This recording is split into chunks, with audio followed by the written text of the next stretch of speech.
Welcome to the Exceptional Sales Leader Podcast with Darren Mitchell. If you're a sales leader looking to take your leadership to a whole new level, then this is the podcast for you. We'll be exploring tips, techniques, and strategies to help you take your leadership to the exceptional level and allow you to enjoy more money, more meaning, and better sales results.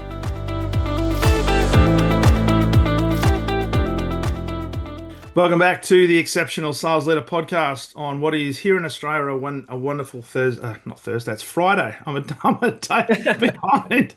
I am talking though to a man who is sitting in Thursday, coming in all the way from Salt Lake City in Utah, Mr.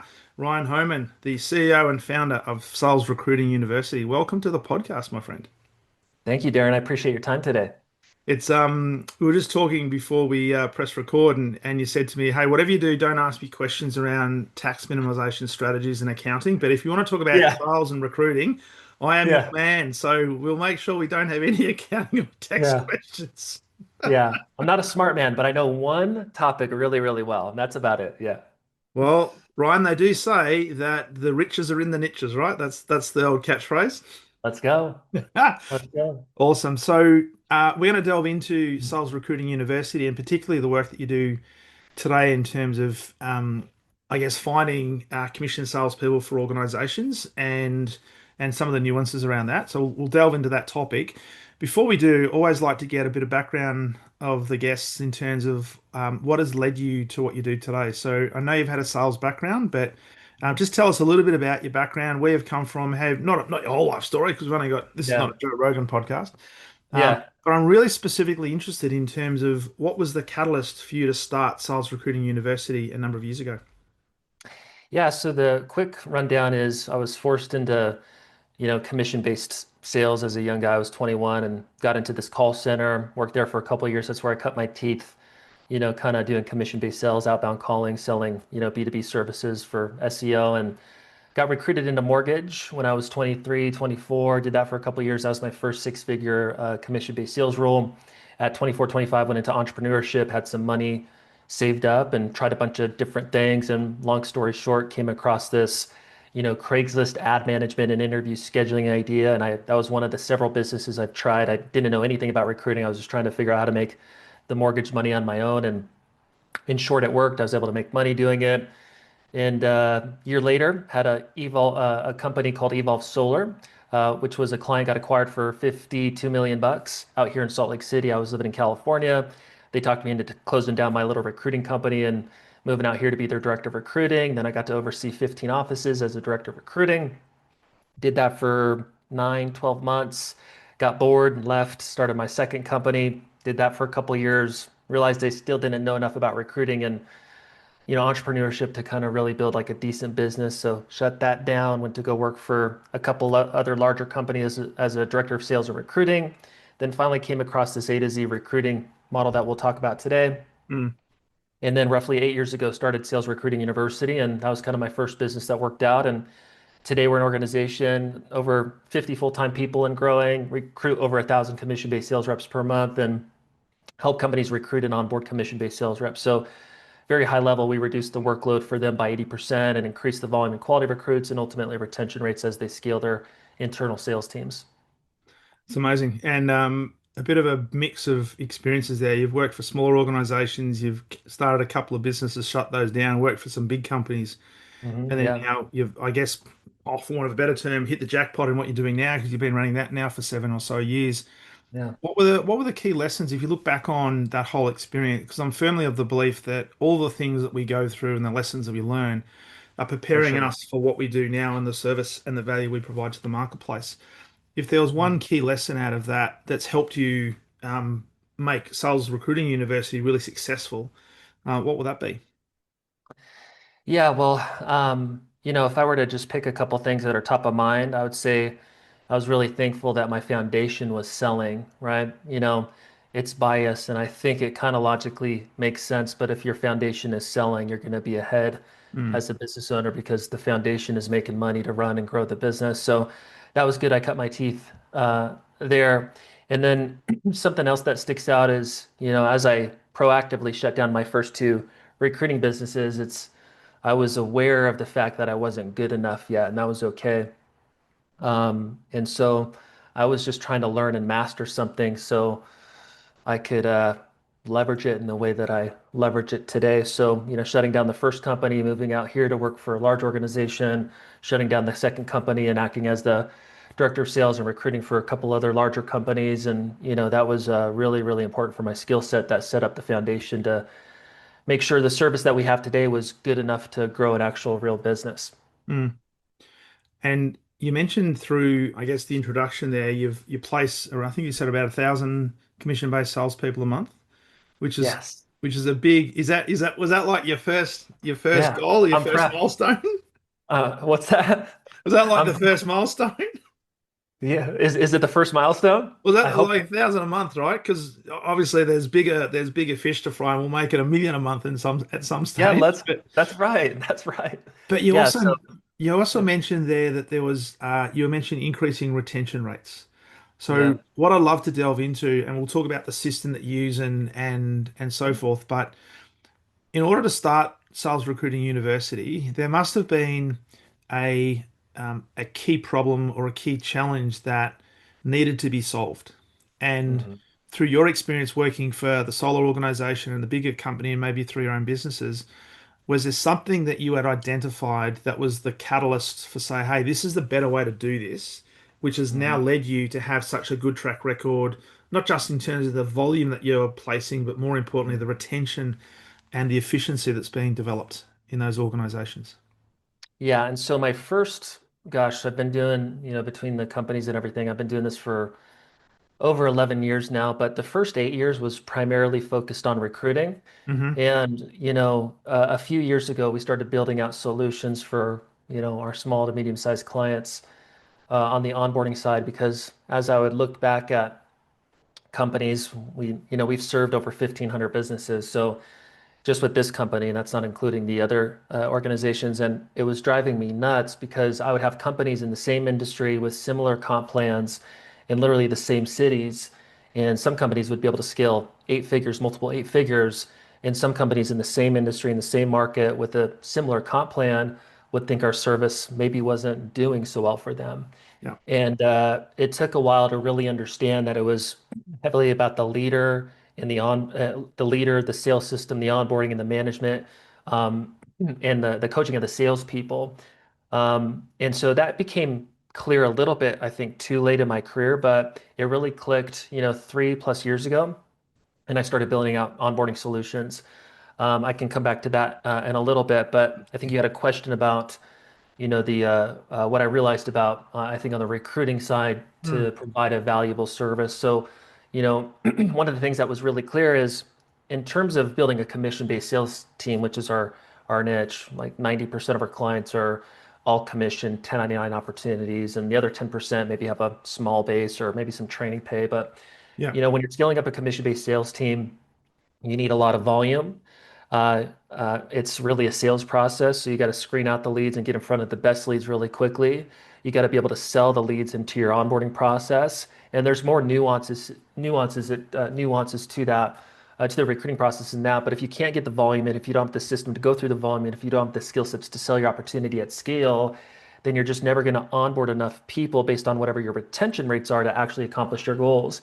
And so, the typical organization at best is going to have like a 50% retention rate. But typically, what's common is more of like a 33, 25, 20% retention rate for like a Mm. commission-based sales force. So, in the middle would be like roughly a 25% retention rate. So that Yeah. means a company needs to recruit 4 people to get one to stick, assuming they have decent onboarding systems. Now, the numbers is 100 applications conservatively, at least 50, but usually up to 100 applications just to get one rep into onboarding.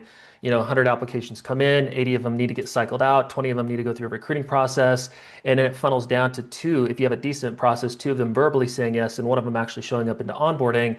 And that's roughly a 10-hour time investment just to get one rep into onboarding. And so if you need to recruit 4 reps to get one to stick, now you're talking about 40 hours of time just to get 4 reps recruited and to get one to stick. And that's assuming you have decent onboarding systems. And we haven't Mm. even talked about the onboarding time investment. And so, the clear need was, hey, people don't know how to get the volume. They don't have the systems to kind of cycle through the volume. They don't know how to sell the opportunity properly.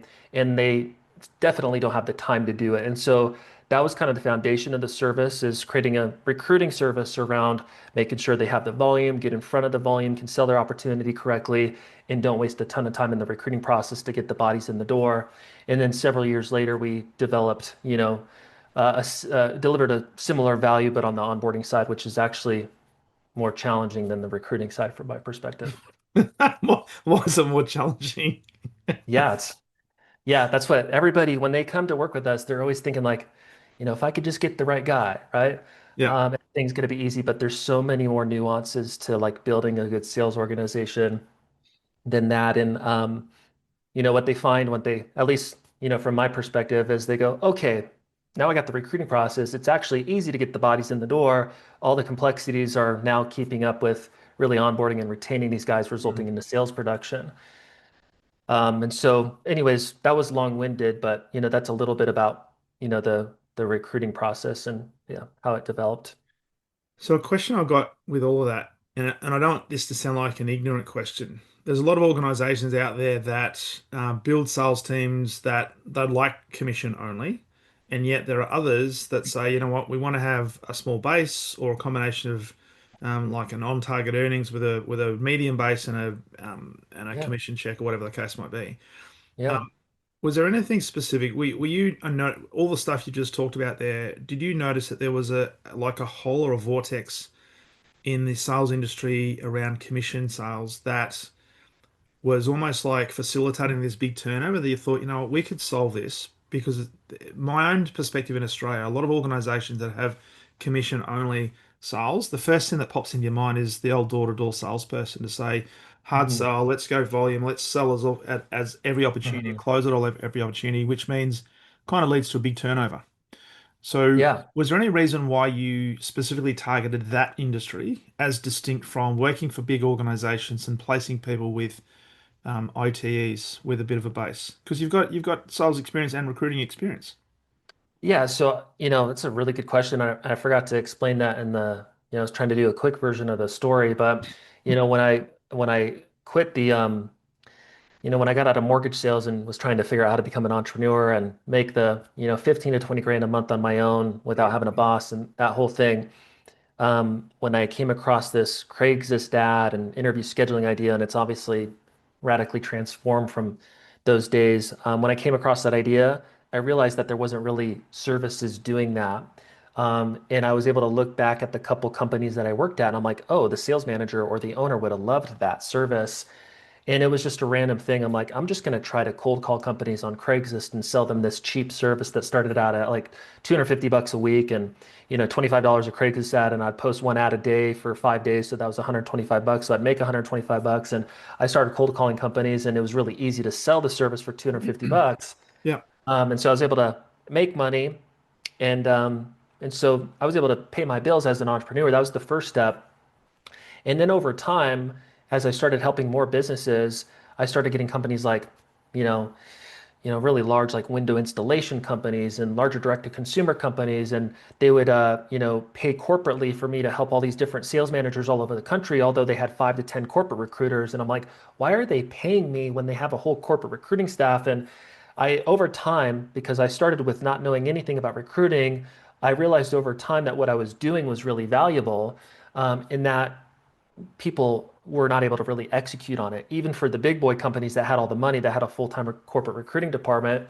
And so there was, within probably a six, max 12-month period of time, I started to understand that I'm like, I'm going to go all in on this topic. And I think eventually I'll become successful if I just get good enough. Mm. That's kind of how it started. And it was primarily because I'm like, hey, if I get good at this thing that there's no other service in, then I will have no competition, which will be really cool from a sales perspective as I build my business. And that was kind of where it started. That was the basics is like, oh, this is unique. Nobody's good at it and nobody really does it. No competition. I'll just go in all on this. And now we're 11 years in. And you're absolutely crushing it. Let's go. Let's go. That's 1,000 a month and high retention rates. But the other thing that it strikes me as well is good organizations build partnerships and it's about collaboration. And Mhm. not wanting to be so a sales organization, whether it be a car dealership, a solar organization, all the different industries that you work in, they're good at what they do, as in their Yeah. product, right? And you want them to be a Yeah. specialist in that. But that Yeah. doesn't necessarily mean they're specialists in attracting the talent in order to represent what they are best at in terms of Yeah. their sales, right? So that's why working with somebody like you is such a powerful Yeah. thing because you focus on the talent, right? So Yeah. what I'd like, we'll talk about the system that you use and some of the nuances there, but the first question I wanted to sort of ask you around that is from an attraction strategy perspective, what are organizations looking for in a commission only salesperson that might be Mhm. different from a big B2B retainer commission type? Um, are the attributes different? Yeah, so I wouldn't say the attributes are different. I would just say, the quality of candidate that you can demand in the marketplace may be a little bit different. So Mhm. what I mean by that is, if I use myself as an example, if my company were to close tomorrow and I needed to make 20 grand a month and that was like my bare minimum, and I were to go, not if I weren't starting a business and I were to go look for, director of sales or, VP of sales or VP of recruiting type opportunity, am I going to go work with the company that is going to pay me 180K base plus, 401k and benefits and stock options with a big brand and already perfect processes in place? Or am I going to work for the small business owner that, doesn't have much in place and a small, maybe non-existent sales team that's pitching me an all commission VP of sales opportunity? What am I going to do if I want to provide for my wife and my family? Well, because of my skill sets and because what I know I deserve in the marketplace, I'm going to require the highest quality opportunity, and that's the one I'm going to take. And I'm going to get it because of my skill set, my work history. And so the small business owner or whatever business owner, they are always wanting the highest quality person, but there's kind of trade-offs, right? You can pay the best to get the best, and you also still need to be good at recruiting, Mm, but you also be got to be okay with dropping the cash to do it and not be mm. a wuss about spending your money. And also understand that just because you hire somebody that may be decent, it doesn't mean they're going to bring an ROI or work for you, Yeah. right? In a commission-based opportunity, and you could still hire amazing people. Like I hire amazing people every single week and our clients do, but it's because of the volume and the selling of the opportunity happening correctly. Now there may be a discrepancy in quality compared to kind of the idea that I just gave, but what companies are looking for, they're always usually thinking about like they're picturing people like you and me, like the top 1 to top 10 percenters. And sometimes we got to put them in reality a little bit and say, hey, Mm, the nature of your opportunity actually dictates the type of talent that you can get in the marketplace. yeah. So let's kind of reset our expectations a little bit. Now, that doesn't necessarily mean you're not going to get quality people, but if you're in XYZ industry and you do outside sales and reps are responsible for the managing the A to Z sales cycle and you're offering an all commission opportunity where reps can't make money for 90 days, well, you can't come in and say, hey, I only want a rep who's done exactly what we've done in our industry, who's generated and closed their own leads. And, you know, you can't be that specific because your opportunity doesn't allow for that. And so Yeah. to answer your question, companies are typically thinking about the very best of the best. And depending on their opportunity, you got to kind of bring them down to reality. But also, you can still recruit quality if you have a decent recruiting process and if you have an exciting enough, vision of growth of the business of, with advancement into leadership and these kind of things. So, the quality person will say, hey, it's not the sexiest opportunity right now, but I'll move forward and move up into the opportunity later. In general, it's hard to answer too because every client's a little bit different, right? Sure. We Sure. have B2B clients, we have direct to consumer clients, a quality person, for a direct to consumer canvassing opportunity where they're just generating appointments for in-home closers. A quality person for that sales model is going to be radically different than like a long sales cycle B2B opportunity. And then you have the difference of, entrepreneurs experience, right? To go back to the example of the same industry, the same, sales model, same city, right? Those two owners could have a totally different perception of what quality is. And so it really depends on what the owner thinks. You know, Ideal quality is, hey, this person's done it before, really successful, but demanding that is another thing. The way that we help screen out the process a little bit, And every opportunity is different, so it's hard to kind of perfectly answer this question. But through the volume, you can get a little bit more picky. But we kind of, within our process, part of one of our steps is doing disc assessments where we screen out candidates based on, kind of, how likely they are to kind of be able to work through pain as they ramp up into a new sales opportunity.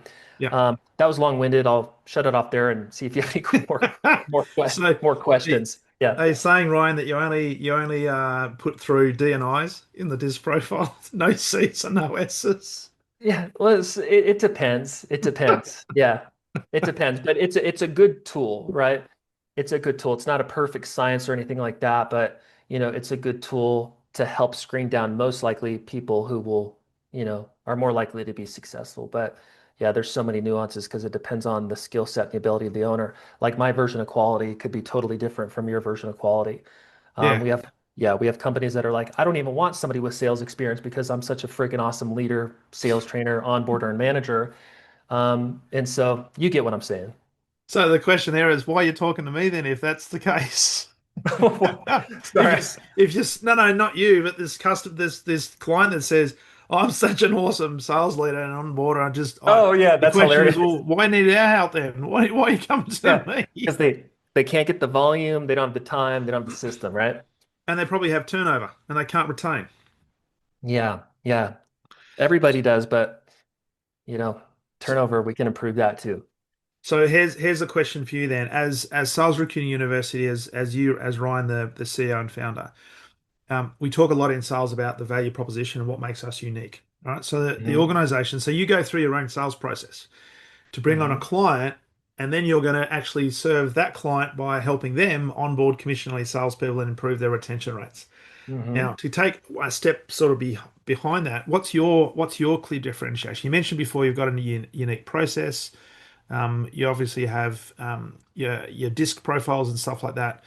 Is there anything Hmm. else that is specific to you that makes it unique? And maybe you don't have a huge amount of competition in sort of this space right now, but Yeah, is it something that's unique that is attractive to clients that gives them the faith that you're going to deliver for them?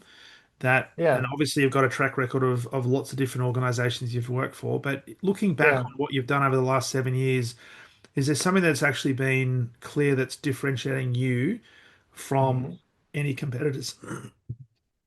Yeah, and I know this isn't kind of what you're looking for, but in terms of like, our brand and, we have 360 to 370 online reviews and, so we got a good, presence that is 10x compared to any competitors.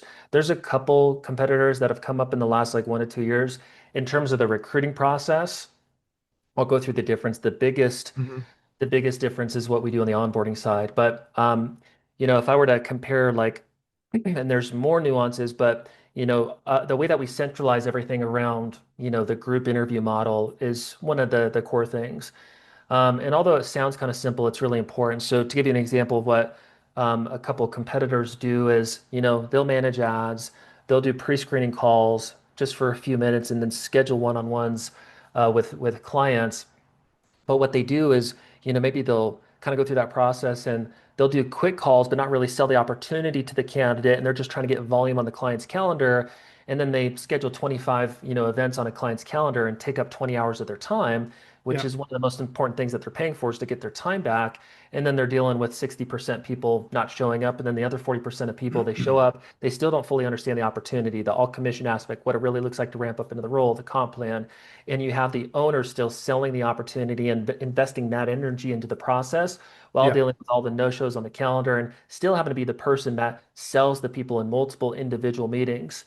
And there's again other nuances like how the ads are ran and all these kind of things. But one of the big things for us is we cut the phone interview piece and centralize everything around a group interview model. And all those candidates that are potentially a fit, not perfectly a fit yet, we don't know, but potentially a Yeah. fit based on their background, those get funneled into a group presentation, and we have an 8-step group interview process where they do an introduction, they go through the culture, the industry, why the industry is unique from a sales career perspective, the company story, the plans for growth in the future, the sales model, the compensation plan, what it looks like to ramp up into the position, based on the vision of the organization and where we're going to grow from a revenue perspective over the next 12 to 24 months, exactly what leadership opportunities exist, VP of sales, a few sales management opportunities, what it looks like to advance internally within those leadership opportunities.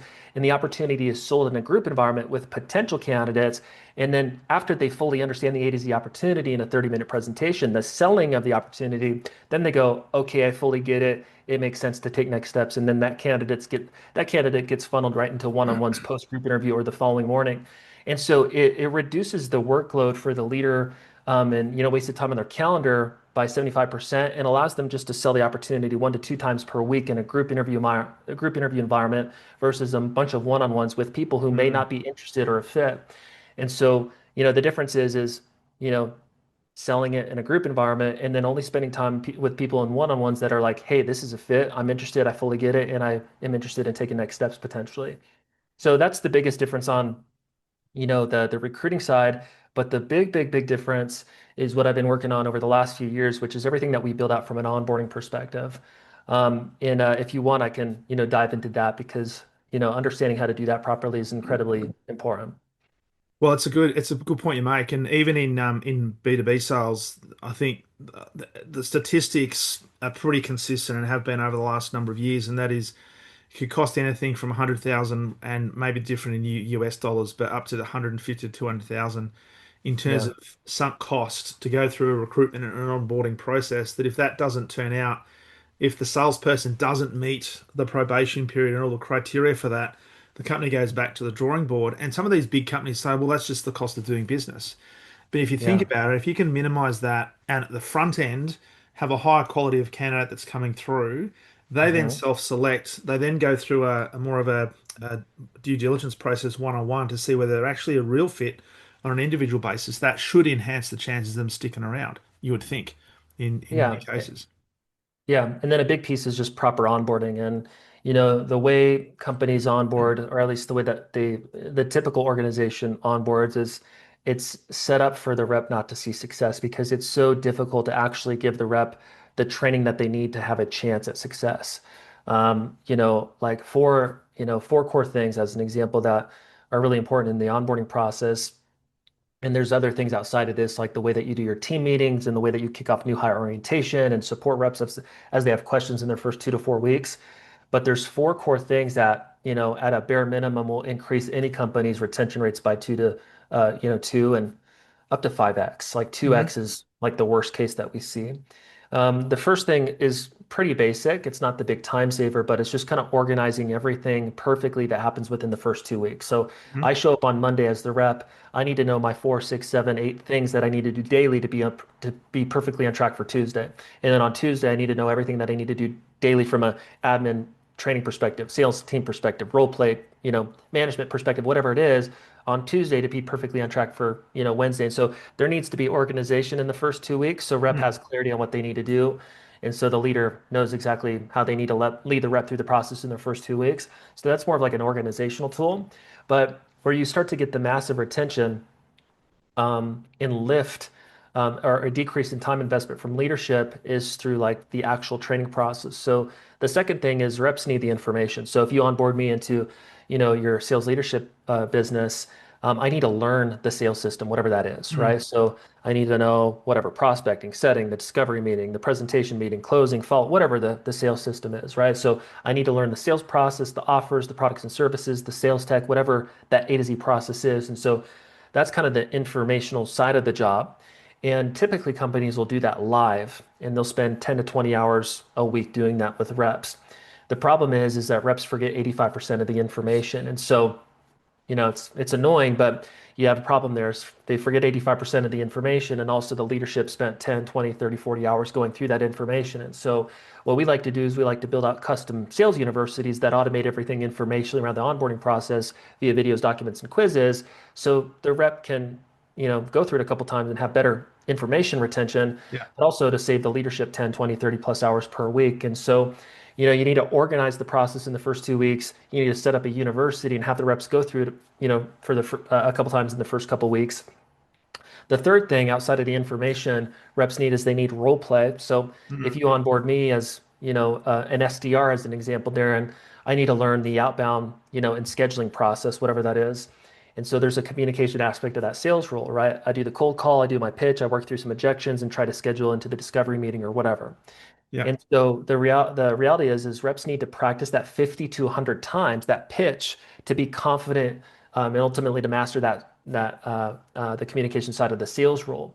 And so it's obviously impossible for a company, a leader internally, to have a rep practice the pitch 50 to 100 times. And so what's beautiful is you can automate those things with tech now. So you can create AI simulation. So ultimately, you can take your customer profiles, your scripts, your objections, your FAQs, all the communication aspects of your sales system, upload that into a platform like ours, Rep Coach AI, and a rep can plug in and practice the pitch over and over and over and get scorecards based on what they're learning and get through the 50 to 100 practices. And the fourth thing, and I'll wrap up here, is reps need actual sales coaching based on real sales conversations. So if I'm in your SDR role, it's great if I got the information through the university. If it's great if I practiced the pitch 50 to 100 times through the AI simulation. But also the last kind of cherry on top that I need is I need you or technology to review my sales conversations and to provide actual feedback based on real sales conversations, ideally 20 plus in the first 30 days. Mm. And if you're getting the information twice to reps, if they're getting through 50 to 100 pitches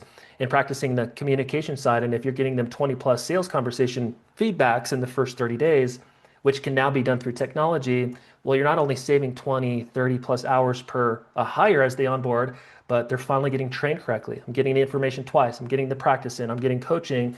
And that's how you start to save leadership time and increase the retention rates. And so when the recruiting side comes together with onboarding, that's kind of where the magic happens. Sounds all sound as you're going through that sounds very logical. Yeah. And nothing you've described with the greatest amount of respect is unique. And you think, yep, that all makes sense. Here's the question. Why hasn't it been done before? Well, companies don't know their sales system or they don't know how to put together their university. The role play and the automated, simulation of role playing and coaching and recording, sales conversations, those kind of things are fairly new in the last 6 to 12 months. So it's just process creation and paying attention to it and, implementing it into your sales department and going through the learning curve and making improvements until the system is flushed out. Companies just don't have the human resources or the time or the know-how or, they just, people need stuff done for them, at least from my experience. And I think what you just described there is a system and a methodology that enables like a sales director or a CEO of an organization, particularly in a small or medium enterprise, to focus on what they're good at, and that is working on their business, fine-tuning their products, doing the stuff they need to build awareness in their marketplace.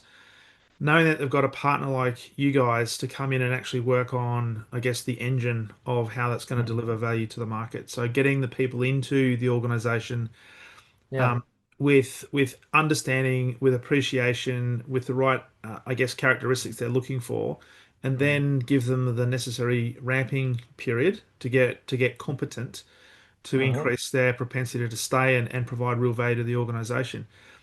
Because as you're describing it, I'm thinking just my own experience in terms of onboarding reps into a B2B space.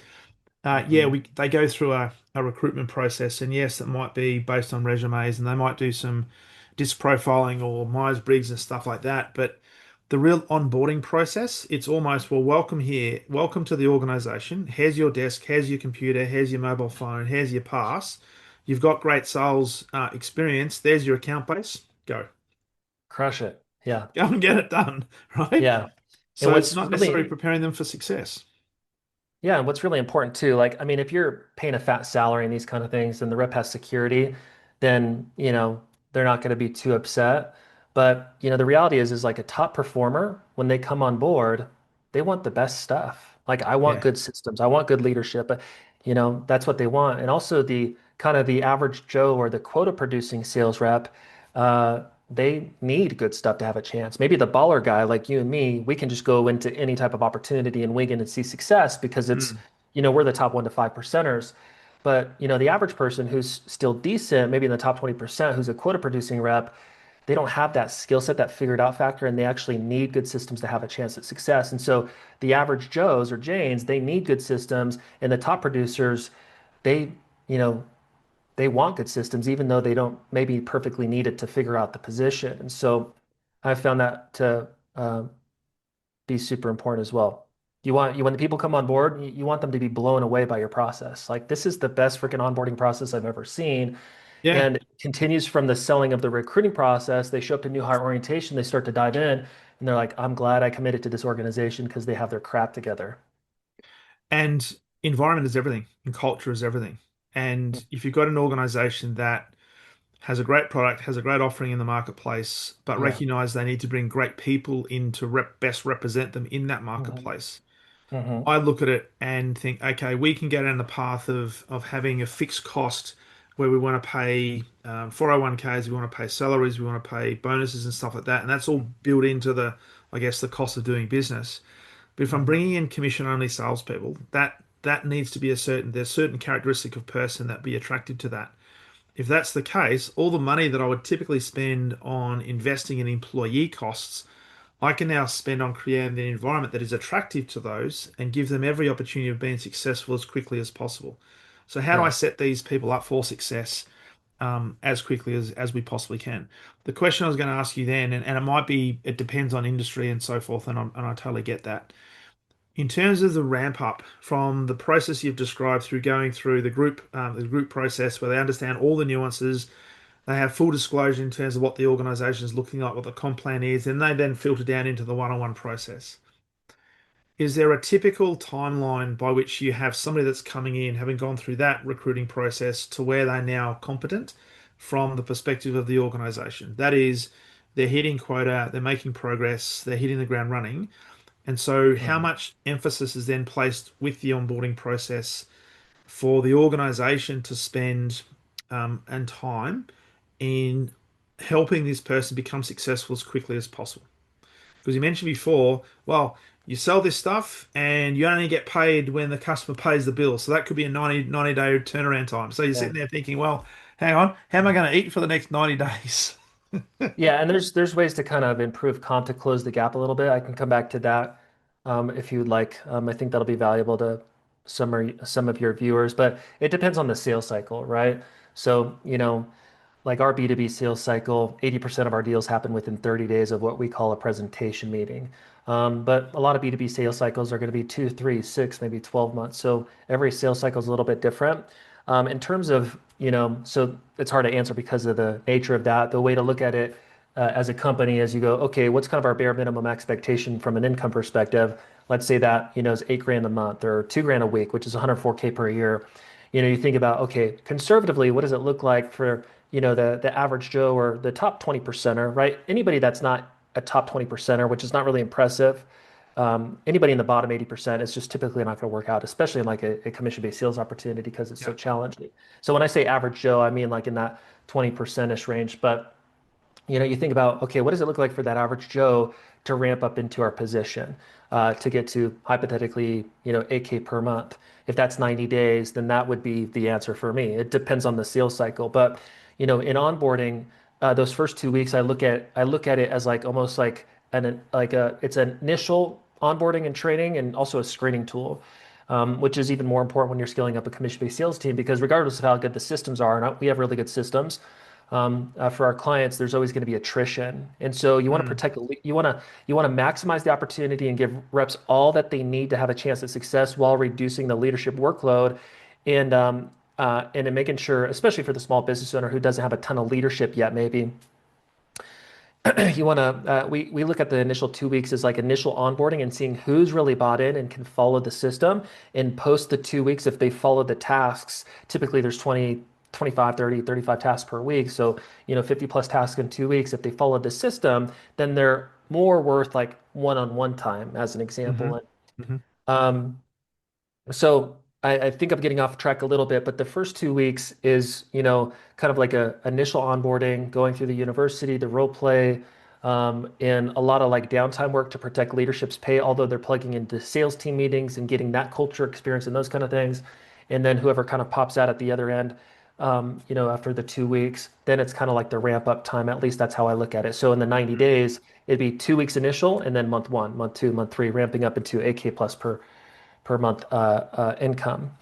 Um, and there was a leadership time investment thing or something like that that you asked. I didn't answer it technically, but I was thinking about the it depends on the leadership team, right? If you have a small business owner, they don't have their full-time leadership yet, then the Yeah. time investment into reps is just going to be less because I've got to run a company. And so in that case, you need to have a very, really exciting future org chart built. So, hey, we're going from 2 million to 10 million. Here's the sales organization that's going to be required to get there. Here's the few leadership opportunities required to build that organization. And those are the few opportunities available for reps that start in the rep position. And you need to like have a very objective path to earn those positions. And then once there's a leader in place, you can delegate leadership responsibilities to them, and they can increase the time investment per sales rep, which will increase rep engagement and production and retention and those kind of things. So it depends on the sales cycle and then also the availability of the leader. So I was going to ask you with that, do you get involved or would you get involved as a part of your future, I guess, growth strategy to provide sales leadership opportunities? So extending further into these organizations, not only do you do the attraction strategy, the supply, the onboarding process, do you now maybe extend further into the organization and provide fractional sales leadership possibilities for these organizations so that entrepreneurs can continue to build, I guess, their business and innovate with their products and services? Yeah, so we don't do like fractional leadership, anything like that. Our core done for you services are around recruiting and onboarding, but there's obviously a lot of nuances outside of that to building an organization, right? There's, the org chart, there's defining the roles, there's defining the sales strategy, there's creating the sales system, the sales tech, the reporting process, the way that you do team meetings, the Mm. frequency of team meetings, what it looks like to advance into sales leadership. You know, there's a bunch of stuff like that, right? So we have a systems development and leadership coaching side to our business that's more of like a client needs to, proactively involve themselves. They're typically busy. A lot of people don't involve themselves as much as they Mm. can. But we have like a 20-step framework called the S20 Sales Team Operating System, and one of those things is like an objective path into transitioning into leadership, where a rep starts as a rep and has specific qualifiers to transition as a sales manager in training after 3 months, and then in months 4, 5, and 6, they transition as a sales manager in training to a full-time sales manager. So by the end of 6 months, they're the full-time leader, and the owner, if they need a leader, can delegate Yeah, leadership responsibilities to them and step away and not have to worry about running the sales team. And so that's more of a system that we help companies install if they want to install it, so that they can, communicate that to reps to earn the right to transition into leadership later. love it, love it.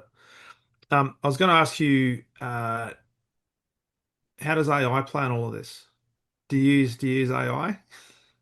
Yeah, yeah. So our platform, Rep Coach AI, it's only available to our recruiting and onboarding clients right now. But that's the system where we take a client's scripts, objections, FAQs, all of those things, and upload everything in the back of Rep Coach AI along with their customer profiles and create, you know, simulations so reps can log in and experience as close to what they'll experience on on the phones or in the field, depending on whatever the sales model is. Yeah, So that's AI simulation. So I get to practice with the AI, prospect. And then there's also a real sales conversation coaching tool within that same platform. So that's AI based. That's always improving. And then, technically within our recruiting process, there's a little bit of, AI and automation. We have our own custom applicant tracking system that we've built out to automate a lot of the administrative work behind this volume recruiting and onboarding process. So it's definitely important. And man, I love it. It's made me makes me feel like 10 times as smart. So I love it. and, I'm, and, I'm like Superman with this stuff. So and I love it. extremely and more productive as well because you can get more done. Yeah. Yeah. Yeah. I love it. That is awesome. That is awesome. So, Ryan, I also wanted to ask you in relation to look casting a vision to the future. Um, it's a bit of a generalization, but there's been certainly in Australia there's been a certain stigma attached to commission only sales. All right, Mhm. so I come from the perspective of sales. I believe is the ultimate form of service, whether you're getting paid commission or whether you're on a salary and commission, whatever the case might be. Being a salesperson is an absolute privilege, and it is the ultimate form of service to be able to help somebody, to be able to serve somebody and help them with a solution to a problem. With all the things that you're seeing and the experience you've gained, as you cast a view to the future, what do you see? What do you see? Are you filled with um, excitement and optimism, or are there some challenges that perhaps we need to start to plan for from a selling perspective? And what sort of things should we be concerned about? Yeah, are you talking about like the marketplace for commission-based sales either going up or down? Is that kind of what you're asking? Yeah, and just generally I guess the whole industry. Yeah, so I mean, there's always going to be, an industry for commission-based sales for sure. I think the way that the market has like gone over the last 5 years, there's definitely a progression of people, there's definitely a progression, even like legally in some areas where you need like, to be W-2 and have some type of like guaranteed base. And so I think that's kind of what you're hinting at. I think those things will just kind of continue to evolve over the next, 5 to 10 years. And that's just going to happen. That doesn't bother me at all. Just kind of like transition to whatever the market is doing. And regardless, there's going to be plenty of opportunity for me and our company, even if we just wanted to solely focus on commission-based opportunities. But the reality is I'm familiar with the recruiting space as well. And our process and the cost compared to the traditional recruiting model for the companies that help place salaried reps, our value is like 5x that because of the Yeah. cost difference. A lot of those companies are not doing anything special, and our process can save the same amount of time and get 5 times the amount of value and volume of candidates versus, you know, paying 25% of a $80,000 salary, and that company has to Mm. pay the recruiting company 25 grand. It's like, that's crazy. Yeah. I think we don't need it right now, but I think we'll like slowly, the whole disrupt language is kind of maybe cheesy to some, but I think there'll be a little bit of that over the next couple years. But there's definitely, a progression to it. Me personally, I love it because that's where, I was blessed to be forced into as a 21-year-old. And then if I never would have been forced into commission-based sales, I wouldn't have been making 10, 15, 20 grand, 12 years ago at 24 years old. And so to me, it changed my life. And, I think it's freaking awesome. So me, I don't want a boss. I like freedom and I want to make good money. So I'm all into the idea. But, from a marketplace perspective, I'm sure it'll slowly kind of change in the way that it is moving forward, but it doesn't bother me. Well, the thing with all of that is that if you're working in, I mean, and you've got to have a good product and a good service that you're representing, right? If you're Yeah. selling crap, you might be able to sell a few, but eventually it catches up and Yeah. you don't have anything to sell. You don't have any customers to sell Yeah. to. But when you're in a commission only sort of role, yes, it's hard work, and I guess that's why something like the disc profile is such an important thing to say. Well, let's just separate the people who are driven by certainty versus the ones that are driven by variety and innovation and stuff like that. In Yeah. commission-based sales, in great organizations, the sky's the limit. It's just depending on Yeah. how much you want to work and Yeah. how much desire you have to be able to do that. Yeah. And I guess that's the overriding question, isn't it? When you're thinking about sourcing talent, Mhm. what's the capacity that people have? How much of a risk do they want to take, and how much do they want to bet on themselves in terms of, Yeah. hey, do they want to have a 401k and all the stuff that comes with that? And in Australia, it's superannuation. Or Yeah. they want to back themselves and say, you know what, I could be my own boss and create my own economy based on my Hmm. capacity to be effective. It's on me. Yep. Yep. And you know, the reality is I looked it up a couple weeks ago. The average in the US, I think the average small business owner makes 70 to 130 grand a year. So that's an Hmm. average of 100,000 bucks a year. And that, I mean, there's nothing wrong with that, but I just think about what it's like to be an entrepreneur. I would be so pissed if I was making that kind of money right now. And then I also compare it to like income opportunities that we have just internally within my organization, which for some leadership roles are 5x that average. Yeah. And so those type of opportunities don't exist in non-salary type of opportunities. Mm. And so I think it's better, but you have to have the mindset to get through those first 1, 2, 3, 6 months, whatever the kind of the length of the ramp up timeline is. And that's ultimately why it comes back to being a volume game, right? You can pitch the industry, the company, the plans for growth in the future, the sales leadership, the comp plan, the income ranges, all of those things. And you may Mm. be able to sell opportunity in the recruiting process, and people go, you know what, actually, I want to go for it. Let's go. And then they Yeah. get kicked in the teeth 2, 3, 4 weeks in and they start dropping off. And that's kind of the trade-off. That's a part of the game. Yep. That's why the recruiting, the onboarding systems need to be built for volume so the leadership doesn't get burned out as they kind of go through that process. You can pay the salaries, but you better have the money to burn to kind of grow the organization in that way. Again, it's pros and cons. Yeah, but also, I mean, the onboarding process and the university you create, you would have gone through all of that in terms of, hey, you're going to get rejected. You're going to have to handle objections. You're not going to be able to have a Yeah, 85% close rate, irrespective of you having the best product on the marketplace. yeah, And I keep saying this, sales is not for everybody, just like sales leadership is not for everybody, but it is and can be one of the most rewarding professions on the planet, because yeah. you have the capacity to create whatever income level that you want to create. And that's what's going to attract certain people if they're prepared to work hard. Yeah, and Smart. that's what's, for leaders, like, I used to think like you have to be this highly influential, charismatic leader for people to, follow you. And there's an aspect to that which is true. Like I can get people to run through walls for me, but also as I got more experienced, I realized in comparison to every other organization out there, which 80, 90% of them have crappy systems, if you just simply have really amazing systems, good recruiting, good sales system, good onboarding, good meeting structure, like have the basics in terms of a system, well, just in comparison to the normal organization, the system will make you look like an above average leader. And so, Yeah, um, and yeah, love it. yeah. Love it. So before I ask you one final question, people that want to know more about you, connect with you, and learn more about Sales Recruiting University, where's the best place for them to go? Yeah, so we actually have something cool coming out here in the next 2 to 4 weeks. I got a little bit of a landing page right now. S20 sales team, letter S 20salesteam.com. You can get a free copy of the S20 sales team operating system workbook. It'll be on Amazon and a couple places here in the next 2 to 4 weeks, but that's a free PDF version, and we'll send you 90 days of really good content via email.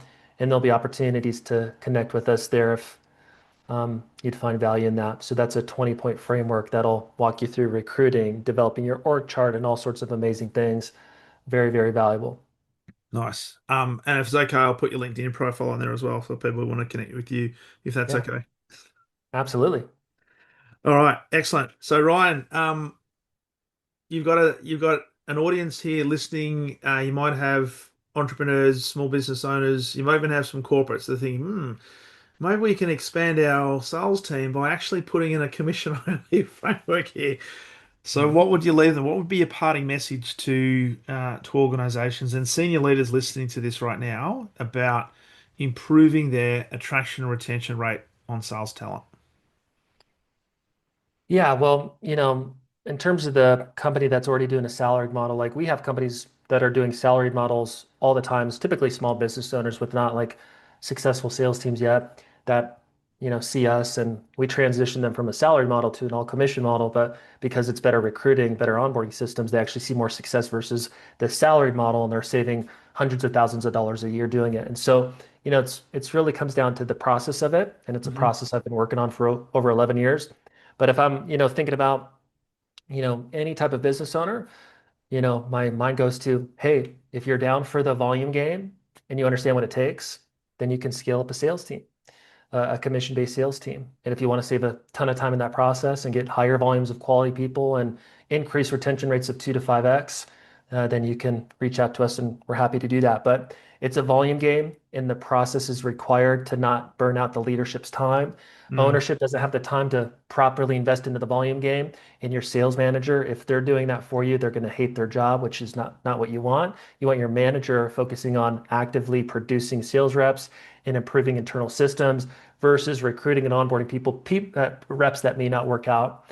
And so, if you want to save time, not burn out your leadership team, increase the volume and quality of recruits, and you're okay with some attrition, then you can scale. Love it. And to that point, they need to call and contact you, Sales Yeah, Recruiting University. yeah. Look us up, Sales Recruiting University. Excellent. Excellent. Awesome. Hey Ryan, been a great conversation. Greatly appreciate you jumping on a Thursday late afternoon. Um, It's been a great conversation, and thank you for being a guest on the Exceptional Sales Leader podcast. Thank you, Darren. Appreciate it. Good one. Have a good day.